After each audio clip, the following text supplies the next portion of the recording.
gudoomiyaha xisbiga wadani ee gobolka Salal ayaa waxa uu kaga waramay warbixintiisa isqabqabsiga iyo qalalaasii dhex taagnaa golaha deegaanka ee degmada Sayla isagoona ku eedeeyay inuu ka dambeeyo maamulaha kastamka degmada Sayla khilaafka ka dhex taagan golaha deegaanka ee degmada Sayla iyo sidoo kale ganacsadaha lagu magacaabo Inaw Saciid gudoomiyaha xisbiga wadani ee gobolka Salal oo warbixintiisan si wata ayaa waxa uu sheegay inay ka dambeeyaan labada nin qalalaasa ka dhex taagan golaha deegaanka ee degmada Sayla waa sida uu hadalka u dhigay arrimahan mudooyinka dambe soo taraya ee golaha deegaanka degmada Sayla caqabada ugu weyn ee gobolkan taagan waxa weeyaan ninka maamulaha kastamka degmada Sayla Faisal Magafaleeda ninkaasi wuxuu hore isku qabtay barasaafka gobolka Sayla oo ka soo jeeday deegaanka wuxuu u adeegsaday in adeerkii oo Maxamed Xaashiya waa laga bedeli gobolka daad mareen baligi waxa kale oo isqabteen taliye ciidanka badda degmada Sayla wuxuu u adeegsaday Maxamed Xaashi oo in adeerkii waa laga bedeli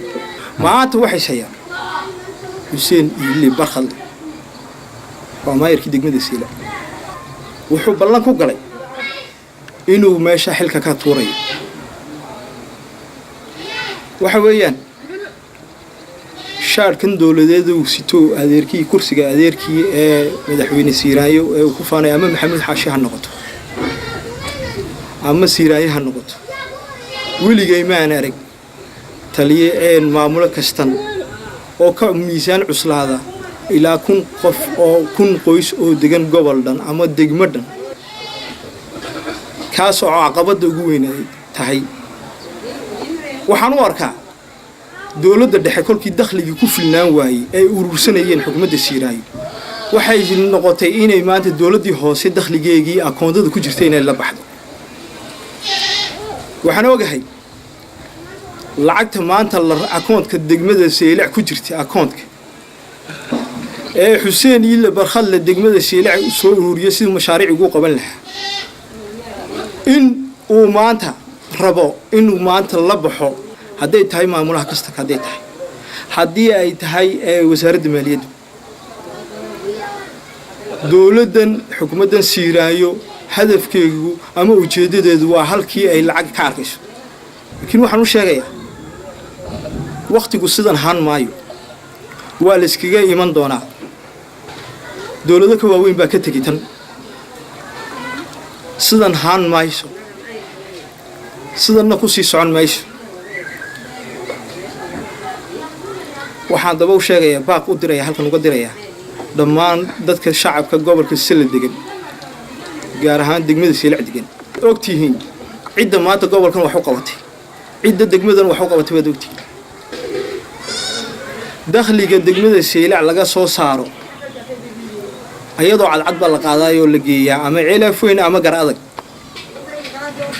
intii yareed dawladda hoose oo maayir Hussein Ili wax ku dhisay hadii maanta tiina loogu yimaado wax aliyo wax meesha ku hadho degmada Sayla ku hadhay ma jirto halkan caqabada ugu weyn ee gobolka Sayla haysata waxa weeyaan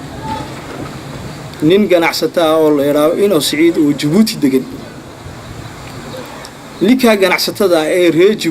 Djibouti degan caqabada ugu weyn ee gobolka Sayla haysata koob ka yahay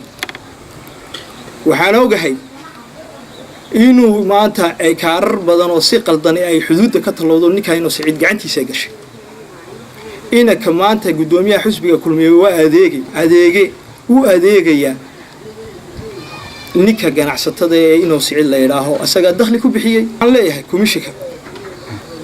kiiska baaritaankiisa ha ka harina waxaan u cadeynayaa saddexda kastan kala haystay gobolka Sayla